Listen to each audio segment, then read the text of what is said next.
So today on the Bliss Republic podcast, we have the beautiful Hannah Halla with us.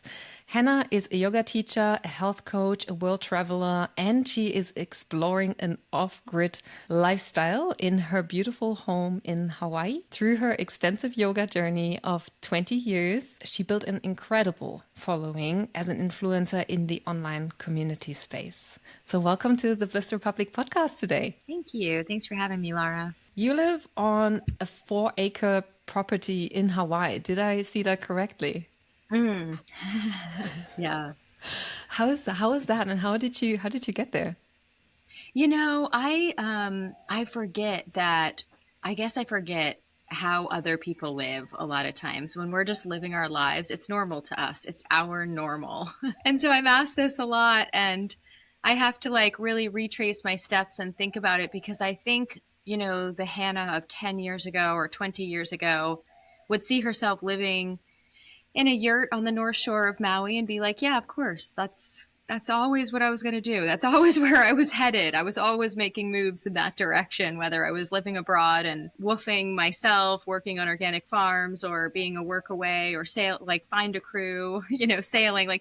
There was all these experiences that were always leading up to a place where I could have my own retreat center, gathering space, place to offer to people that needed housing and community and wanted to learn things also in exchange. So I guess to me, it's not like a shock, but the way I live is definitely something I have to continue to remind myself that not everybody lives this way. I live completely off grid. I monitor my power in and out, and I often have water shortages and power outages. I have outhouses. My kitchen, my shower, my sink are outdoors. I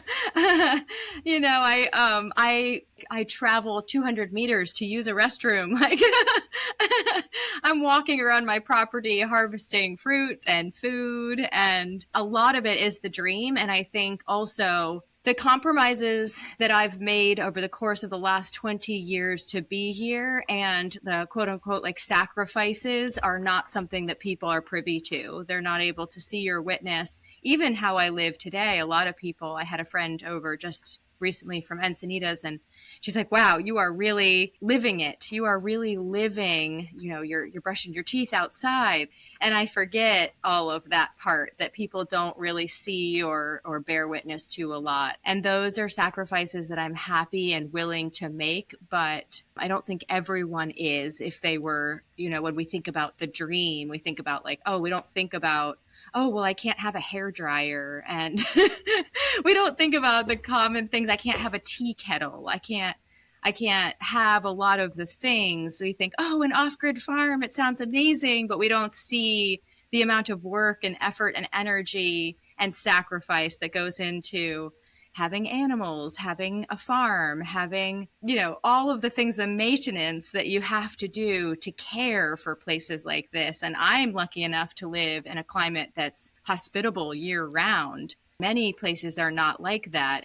But I think, one of the biggest things for me was always that I didn't resonate from a very young age with the direction that technology was headed and the convenience of the Western world that was being pushed upon us for our sake of doing less. I love doing my laundry. I love folding it, and I love cooking my own food, and I love harvesting my own herbs. I don't want someone bringing me Grubhub and DoorDash and Instacart. And although when I go to the city, I love to be in the know on those things. I love people to tell me, and I'm like, wow, we can have Amazon in an hour. I can order anything that I want. That's amazing. That's insane. But I know that it's only for a limited amount of time, and I'm happy with that. I don't want to live in a place that I can have anything that I could ever want in 30 minutes or less. It's not for me. It feels unnatural, doesn't it?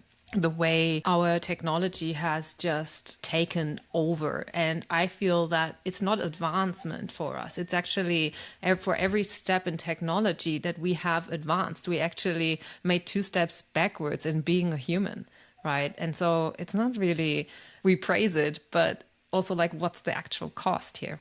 What's the actual cost? I love the way you said that. They've packaged and sold it to us at the price of convenience, but then we miss out on all these little moments throughout our day. I like that I live 20 minutes from my nearest store. But when I go to my nearest store because I have to, because there's no Instacart and there's no ordering service, I talk to a little old lady there.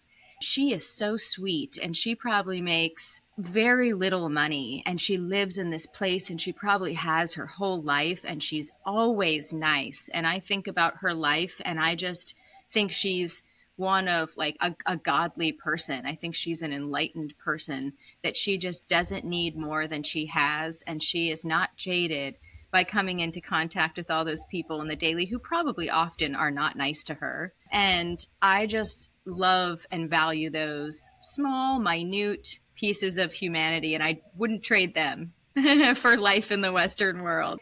I hope we could protect and preserve different places. I think it breaks my heart a little when I go abroad to developing nations now, and I hop on the motorbike and the driver doesn't speak to me anymore because they have Uber and Lyft now. And you don't have to say, oh, it's 2 lefts and then a right. And you know this guy, can you drop me off at his house? And you know that really cool tree? And you have to like have this conversation with someone in broken English and figure out how to communicate what you're needing, because there is no service to input the address in advance. And I miss that. I love the days of traveling before, when we had to go to internet cafes and it was intentional. We had to say, I'm going to go to the Skype cafe to call my family. And then you'd meet the people in the Skype cafe and you end up having coffees and they become your best friends. And then you end up living with them for the night. You all move in together and become roommates. I'm sure you know. Are you German? I'm German, yeah. Yeah, I'm sure you're well traveled then. Well, I've been to a couple of places. Yes, I lived in Texas a year. I lived in Italy, and in Australia. It's where I lived the last 10 years. I hear you on just growing that muscle of being uncomfortable to then figure it all out by yourself, and not being able to just ask Google or, and just being that person that is vulnerable and being able to say, I have no idea how this is going to work. Can somebody help me, please? I miss that. And the paper maps and having to ask for directions. And before you could book hostels online, you had to rock up at the hostel and hope and pray that they would have a bed for you if it was midnight or 3 a.m. And they would often let you sleep on the bed or the floor. They'd find a place for you because they weren't going to turn you away because there was no booking online. So they couldn't. And if it was full, which oftentimes it was in busy season, they would find somewhere for you to stay, and you would make a friend with that person that was working that hostel, who was probably just another traveler on a long stay. And those kinds of things they can't be replaced. And I always say it's not where you've been, but it's when you got to be there, because the world is a much different place than it was 10, 15 years ago. And I'm so grateful that I got to travel and live abroad during my 20s, really before iPhones. I was traveling before I had an iPhone, which I feel like is like archaic. That's something I could tell my nieces and my nephews, like they'll be like, yeah, I was traveling before. They won't even know what it's like. They won't even know. We are, in fact, the last generation that knows life before the internet. Isn't that crazy? Yeah. I mean, I didn't have an iPhone until I was 23 years old. So my adolescence, thank God, was not on the internet. I just am always so grateful to that. I remember when I got my first iPhone, and of course it took a long time. You didn't have international plans. You didn't have service all the time. I would take it abroad once I started living abroad more. And then I would have a Nokia flip phone with a SIM that you would pull out and, play Snake, and you would call local numbers with that. And then I'd use the other one as kind of a mini computer, and you'd go to Wi-Fi sources and you could turn on your internet, but you'd leave it in Wi-Fi mode. And then you could, do a few things or whatever. But those were our good old days. It's so good. But I think maybe, do you believe that that's also where it comes from, that now you feel so capable of living by yourself in this yurt in Hawaii and just on the land and doing it all? Because I'm not sure if there's many people nowadays, especially younger people, who would say, I feel capable to do this. That's sad. I'm sure that every step in my journey led and contributed to the place that I'm at now, certainly. Yeah.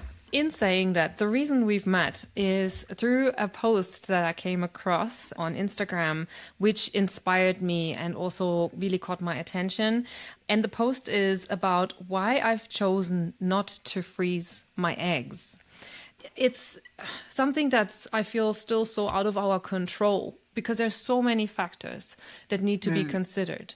And I found that there are so many women, including the two of us, that come to this point. And if there's any male listeners, just to frame it, what it kind of feels like, and that's not even enough to just put it in perspective. But imagine that you had something in your mind that you've been wanting, and you kind of step forward in life, and then one day someone hits you with, you may have 1 year, or otherwise this dream is off the table forever.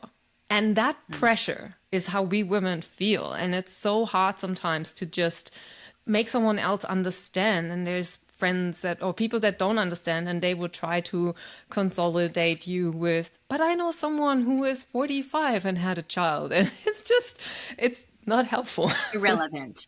So I wanted to open the conversation and thank you for taking on my invite today to actually, just map it out a little and speak about our different perspectives, or maybe we also find that there's a lot of commonalities in the perspectives we have. It's like an offering to other women to listen to this episode. And also, just to pre-frame it, I believe it's a topic we don't talk about enough, and it's something where we can also naturally hold a lot of shame. Whoever as a woman is listening to this podcast should also not be any form of advice on what you're going to do on your journey. It is simply a sharing from our end, and just to give you an opportunity to maybe put another perspective into the big sea of perspectives you can have on this. As I was doing a bit of research on your journey, I felt it a bit with a heavy heart. I've been on a big journey myself. I can really tell that you've been through quite a lot. And sometimes we see someone on Instagram and we think, oh, this beautiful person, but we have no idea. We have no idea what's really going on behind the curtain and behind the posts, right? There can be a lot of misunderstandings, and also it can be a very lonely place. So I just want to, for a moment, also acknowledge you having gone through the journey that you have gone through. And with everything, I'm just going to put my hand on my heart because I really feel that. And there's a heaviness, there is grief, there is also acceptance. I can see that. See that. And thank you really for also being a leader on this. You really are. You really are. Thank you. Thanks, Laura. I appreciate that. So you were engaged to your ex-boyfriend in your mid-30s. And where are you currently on the healing journey with your breakup? I think it depends on the day. I think the journey of grief and loss is not a logical one. It's not one you can plan for or preemptively understand. It's not something you can analytically wrap your head around. It's just that some days you feel a way and other days you feel a completely different way. I think that my biggest practice and mantra is in alignment with my yoga journey. And I've spent dozens, hundreds of hours since studying with my spiritual teacher, who's a man in his 70s. And it's helped me tremendously, as well as I turn towards the things that I luckily, I'm gifted with a practice that's taught me how to turn towards what I need to turn towards in times where I think we are all headed towards, when we lose a parent, a friend, a loved one, whatever, because we are all united in going through grief. We will lose things in our life. We will all lose things that mean so much to us, dogs, friends, like it's just, and preparing yourself for that loss and not being disillusioned that it's not going to happen, even ourselves when we get a terminal diagnosis. Like, I mean, these things teach us about time. And time is something that, with all of the things that we were talking about, all of the conveniences of the Western world, we're disassociating and we're avoiding, and we're like, I can have everything I want. Life's going to last forever. I'm not worried about anything, blah, blah, blah, blah. We're all just kind of like in our heads in the clouds in the bubble. And it's like, the reality is we get a bleep on the screen. I'm sure you've woken up, in your late 30s, like, how did I get here? Like, I woke up in my late 30s, like, whoa, it's time to make some big decisions and choices, because I am not 25 anymore, and I think that time goes by really quickly. I think just circling back, like I went inward and I realized that I don't want to pretend like things are different than they really are. And the bottom line is that as long as we have life, we have privilege. Like, that's a huge privilege to be alive, to get to live another day, for the stars to have aligned for us to have been born.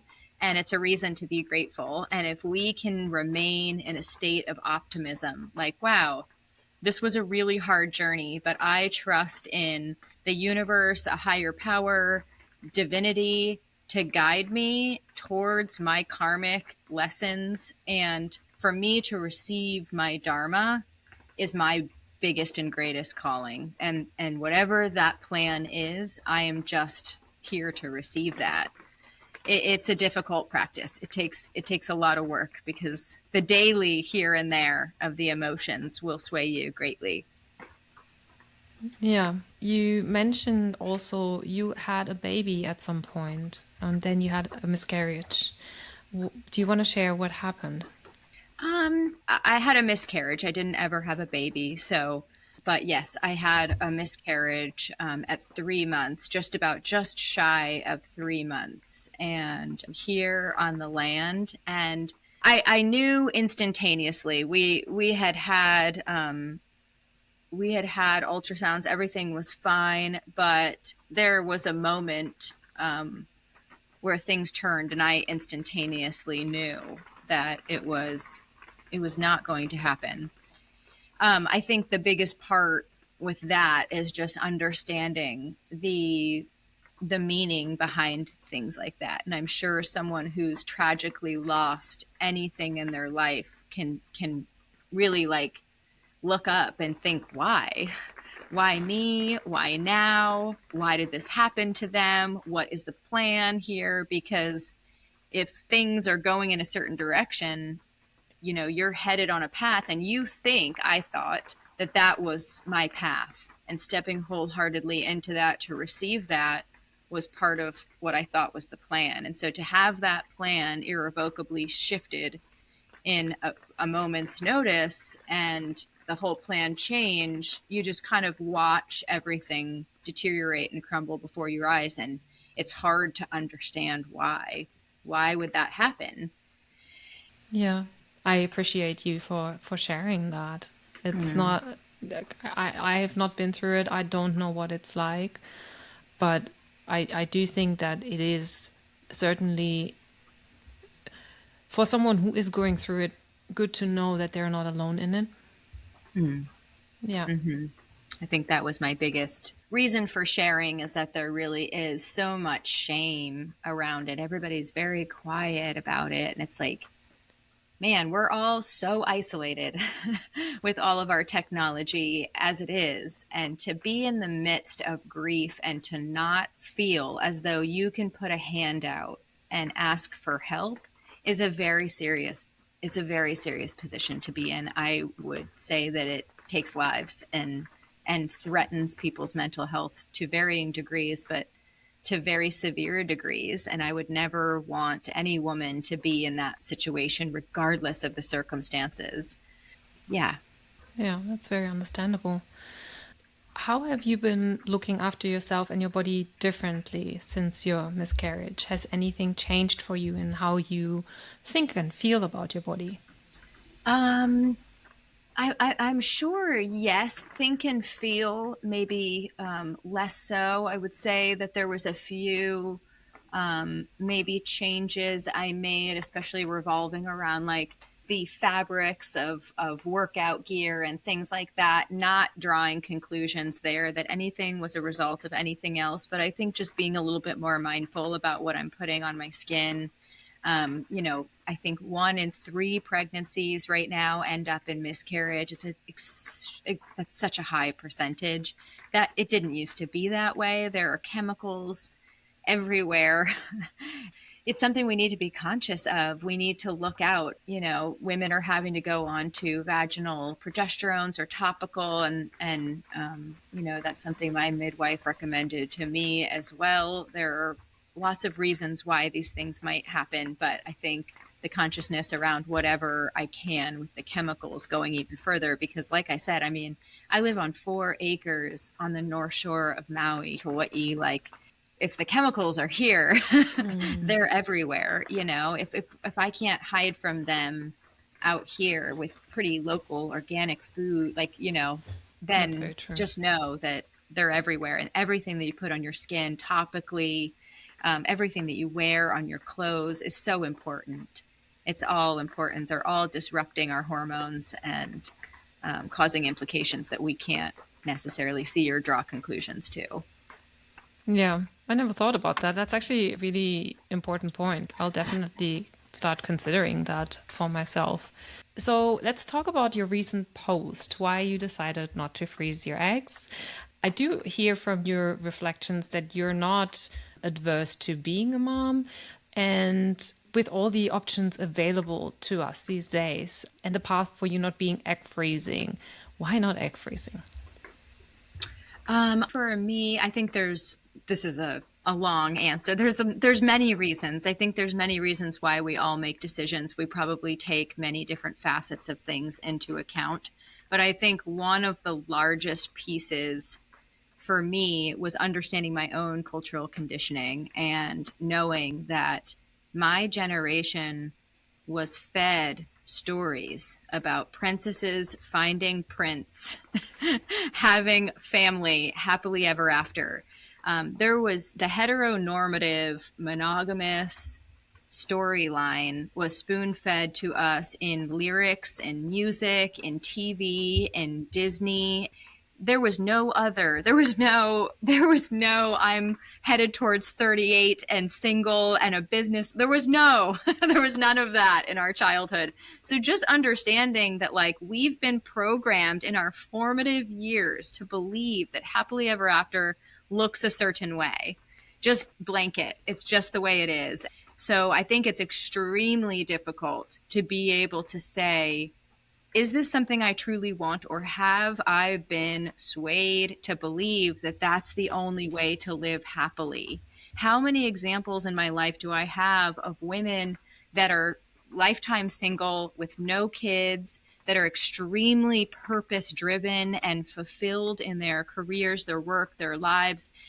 We're not going to see a whole lot of examples. And if we do see some of extremely successful women, I bet you that the rhetoric around them will be, oh, she must be cold, callous. There might be a few derogative terms thrown in there. She's not going to be the soft, loving princess. And we want to be that, right? Like, I feel like a very nurturing person. I love my dog. She's sleeping in my 100% linen sheets right now. She's a farm dog. I let her get under my covers. Like, I am an extremely nurturing woman. It has nothing to do with that. But we just have to look and really be able to read between the lines of the black and white that are thrown and cloaked over women that are single versus women that are mothers. And if I go, I've seen so many of my mothers, my sister, become mothers over the last 5 years of my life in this very sensitive time. Women it's kind of make or break time, right? They're having babies. And I can say that the journey looks exceptionally difficult as a mother.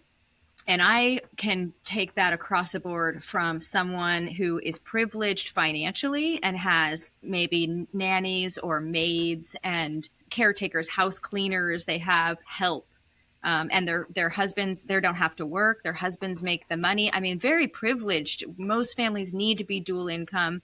And then all the way to issues where they're in deep custody battles. They're not together. Partnerships that are under like serious repair all the time.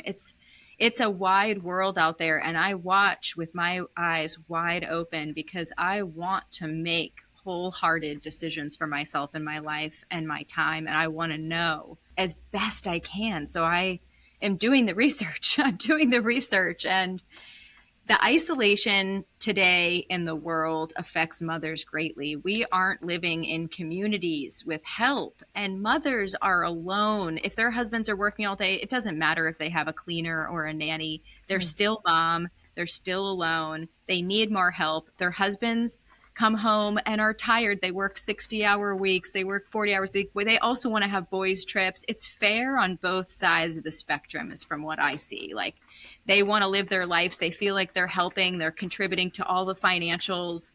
And the woman is exhausted all the time. She's alone. She's caring for 2 kids. She feels like she doesn't have any help from her husband. It creates tension between them. The sex between them is probably non-existent. It just looks really challenging, and it doesn't lead me to believe that it is necessarily the dharmic role for all of us to have biological children. And I don't feel I need to necessarily have biological children to fulfill my dharma. I have seen women in my life where I feel like, wow, this is definitely their purpose. I'm so glad that they made children, and their children are going to be amazing. And like, this was definitely her purpose, but that's just not it for all of us. And we've all been sold the story where it is. So it's very conflicting and confusing. I think that there needs to be more options out there, more storylines for us to look to, more little girls looking and thinking, wow, like, maybe I want to live on a yurt and start a farm on the North Shore of Maui. And maybe that's my dharma. Maybe my dharma is providing housing and growing food for an island that imports 90% of it. Maybe my dharma is having a dog from a shelter that needs a home. There's a lot of nurturing and a myriad of options out there to dote on things other than having biological children. So for me, I think really digging into all of that has helped immensely, to the point where I can trust that everything is happening and unfolding exactly as it's meant to. Yeah, that's a really beautiful perspective and very strong. Have you had any conversations around egg freezing? Like, was that something that you did at some point dive into and decided against it? Or was it more a sort of philosophical decision for you? I haven't been very drawn to the process. Like, I think it's just out of alignment with who I feel like I am. It feels a little bit more invasive. One of my great friends, very close friend, she's a therapist. She is going through a long and tedious process. She's 38, about to be 39. Her and her husband, they've been together for 15 years. She's a great woman, and she has been going through years of the hormones and the IVF and the embryos and only getting a certain number of eggs and having to do the process all over again. And it's $25,000. I don't want it that bad or like that or under those circumstances biologically. I think adoption is something I'm very drawn to. Adoption would be something I would be fully open to.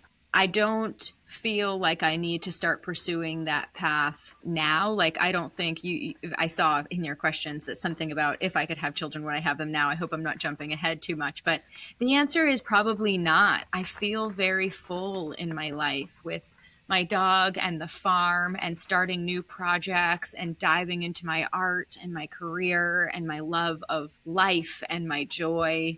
And I want to keep pursuing these endeavors. And I don't feel like I need to rush or force or jump into anything. And I definitely don't want to look at potential partners, if I'm to engage in such as like, let's hurry up and find out. Like, to a degree, my ex and I were headed in that direction. And I already did that. Like, I already tried that. and I'm good on trying that again. The universe clearly gave me a sign where it's like, hey, it's not the answer.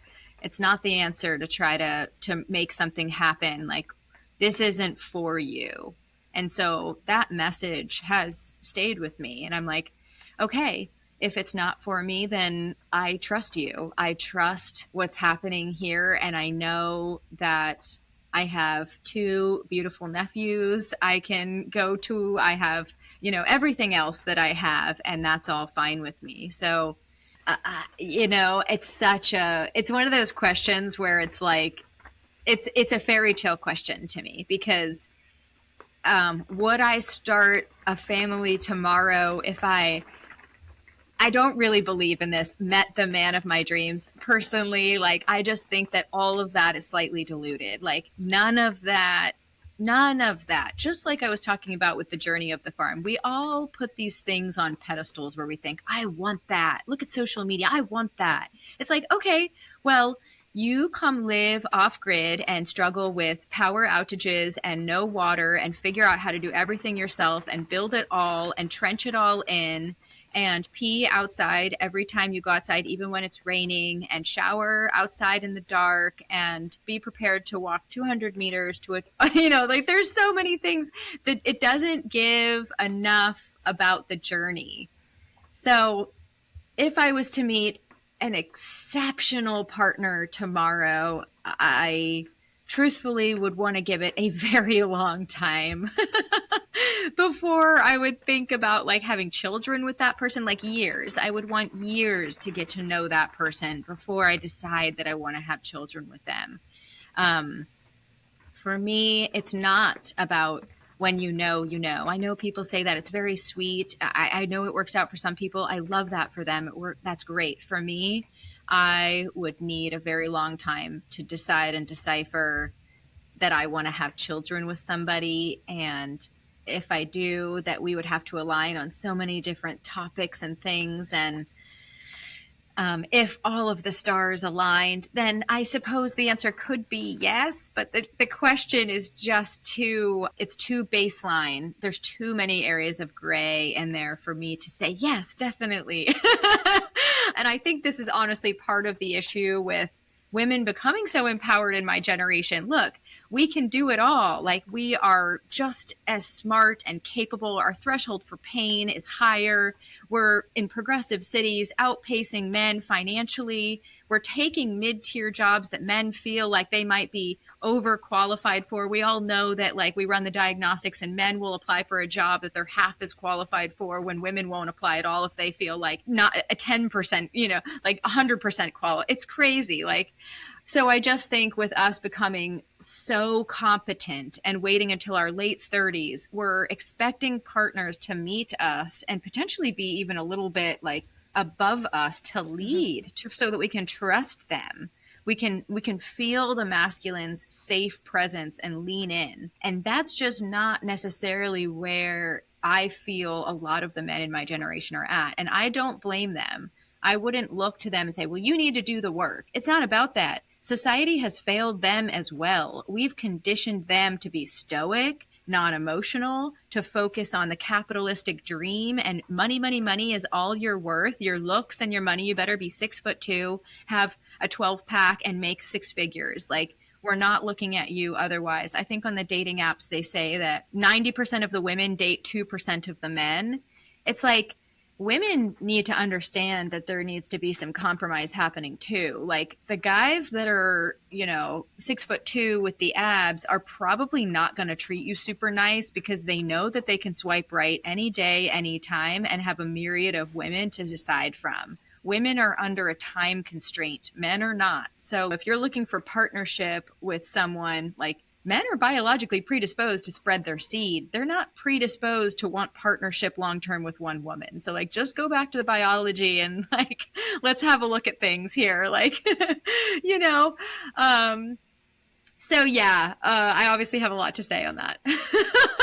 That's all right. That's all right. It's a very valid point, because I do think that we are being sold this dream. And I mean, even I observe myself telling myself, yeah, but it might also happen tomorrow, and just holding up that flag of hope. But there's also the reality to it. And my entire life, I felt that I was going to be a mom one day. But I agree with you that I'm also mothering in other ways, and I'm also nurturing in other ways. And that goes not just the lineage down, it also goes the lineage up with my family and my parents. There's also adoption, right? There are ways, as you say, that are not taking away at all from the person you are. And even if you decide not to go these routes, it doesn't take away at all from the person you are. None of it does, right? And I guess it's such an individual journey where we all have to really reflect on, who am I? And what is it that I want? And it is, as you say, a big piece of alignment to say, do I actually feel like I am mother? Like I am that, right? Motherhood is one of those journeys where you don't get to try it first. You can have nephews, you can have little siblings, but you don't get the experience of becoming a mother before you become a mother, right? So that's always been my thing when I tiptoe into different arenas. I do not jump full force into things that I'm not experienced or knowledgeable in. And that's something that's always kind of kept me on the precipice as well, because I think, well, how do I know I want to become a mother? I've never been a mother. Right. I don't know. You don't know until you do it. And obviously at that point, like, you can't really retract. And that's another really good point. Do you prefer to potentially be young and accidentally have a child, and then it's just the way it is, and then you don't need to overthink all of it, right? But then you're a parent that may not have a lot of wisdom and life experience, so you're going to be a good parent, And on the opposite side is like, or do I choose to wait and get more life experience to feel more prepared? But then eventually, as you say, we may wake up one morning and come to the point where I'm like, how am I this age? And all the things that come with it. How? So there's I feel like that's the double-edged sword of it all. I think there's some very sweet examples of young families and people that got together in high school and stayed together.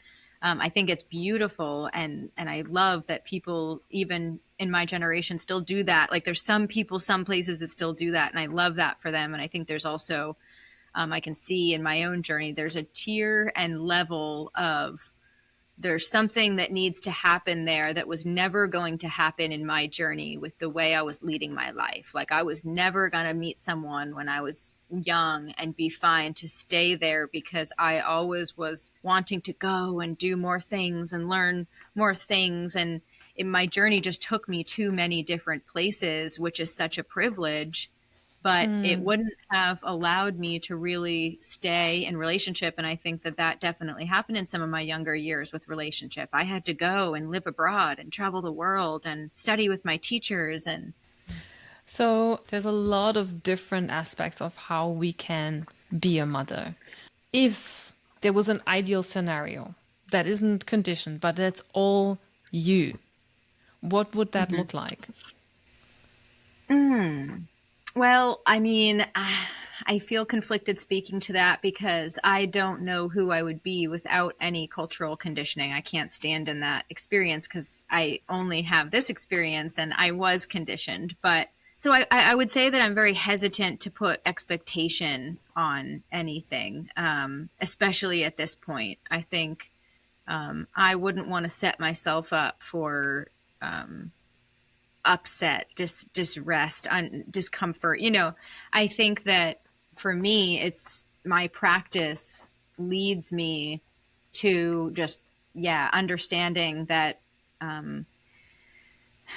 life is short and we have to be grateful for what we have. And the practice is being okay with not having the attachment to outcome. Like, I can't have any attachment to this farm, this dog. And it's not an avoidance, but it's like, if I get attached to something, everything in life is fleeting. Everything in life, like, things will change. And the more you attach to things that are going to inevitably shift, the more you're setting yourself up for suffering. And that's a very yogic perspective of just understanding that we create our own suffering. We create our own suffering by becoming attached to relationships, people, places, things, jobs, and all of those things. And that's when we get so depressed that things get very concerning, and we really need that help, And so I think, last year in September, I definitely had a moment there that was extremely questionable, and I was reaching out to friends, and I needed help. I spent, luckily a very short time in that place, but I know what it's like to get there enough that I know that I won't do that to myself again, because it's not a healthy place to be, and it's a severe place to be. I have too many other reasons to be grateful to be in that place, especially I'm healthy, being healthy. When we're sick, when we, God forbid, we're in a car accident, we're a paraplegic, those people understand the fragility of life. And you can always see those people, the ones that are able to surmount those hills, because they have a glisten in their eye that the rest of us don't, because we haven't been that close to the edge yet. And those people, I get goosebumps just talking about it, because we should all know that. We should all understand how fragile our time and our life is. And if we were able to look back on our deathbed, regardless of what the circumstances are of how we got there, we would probably be sad that we spent our life heartache over someone in our lives that probably wasn't worth the amount of time that we spent suffering over them if they left us. That's a good thing if they left us. They gave us our time back, and the sooner they can leave, the better, because we deserve to have our time back, and we deserve to be loved the way we want to be loved. And that's, I think, one of the bigger compromises with partnership that I'm unwilling to make at this point. I don't want to have a partnership with someone who is not supportive of myself or my work. I will not compromise again on sacrificing things for partnership that I don't want to sacrifice for. It's not worth it to me. I will spend my life alone or in shorter relationships or with, I don't have any, it doesn't need to fit in any kind of box for me to be open to it. I want life to present options to me that fill my soul with joy, and that's all that matters. I don't care if it's a man, a woman, I don't care what it looks like. I want to be open to all of the offerings and be very curious and remain in a state of total curiosity around what's being presented to me, to wholeheartedly receive it. And so I think I'm just very hesitant to put any parameters around the expectation. And I think that is very healthy. Thanks. So, yeah, I feel inspired by that. I certainly feel the fertility pressure just impacted my entire life because of the attachment to motherhood. So yeah, I totally see where you're coming from. I commend your honesty with yourself on that, because I think there's a lot of rhetoric for women out there that causes them to either hide or feel shameful or not be honest with themselves. And the last thing you want when you're making decisions like this is to get to a place where you regret. And you've always known that you want to be a mother. For God's sake, freeze your eggs. For God's sake, do what you need to do, and don't be afraid or feel shame or, only you will sit with the decisions that you make. And so I just think that is the work that we all need to sit with. And if we feel like we're not going to be cool if we freeze our eggs, or we're not going to be looked at as I don't like all of the rhetoric cloaked on women around what they should be or what they should do. I think there is a wild world out there of what we should be. And I think that you should be your whole full self always. And I love and respect anyone who is doing that work to try to find that for themselves, those answers. I would like to come to our final question that I get to ask every guest who comes on my show. What's the most important thing that you have learned about love in your life? To not let it be the main the main dish, the main course.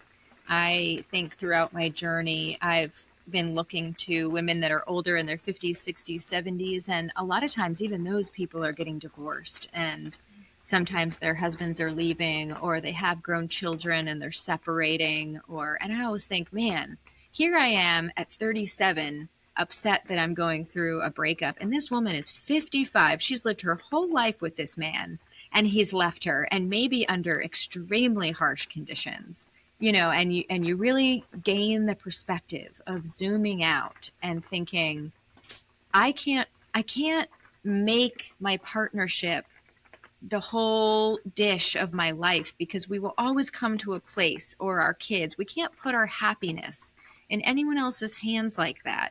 It can't be in my kids' hands. It can't be in my partner's hands, because the kids are going to grow up and leave. And the husband, he might leave too. He might grow up also. I'm just kidding. But, and when we do that, again, it's setting ourselves up for that suffering. We need to get clear on, and I know it must be so hard for mothers to be able to do this when they have young children. I think that's the kind of loss of self that they feel, and having to find themselves again after the kids become certain ages and start needing less of mom. And just to be able to hang on to that, to have something for yourself as women, I think is so important, because we just give and give and give. We're the caretakers, we're the nurturers. Everybody comes to mom for help.